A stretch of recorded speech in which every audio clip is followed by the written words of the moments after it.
O'zbekiston 2030 strategiyasining 39-maqsadi doirasida o'tgan yilni o'zida O'zbekiston tarixida eng katta raqamlashtirish audio kitoblarni yaratish yili bo'ldi deb bemalol aytsam bo'ladi.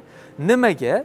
Chunki o'tgan yilning o'zida 1000 ga yaqin kitoblar, juda katta romanlar eng sifatli tarzda audiolashtirildi.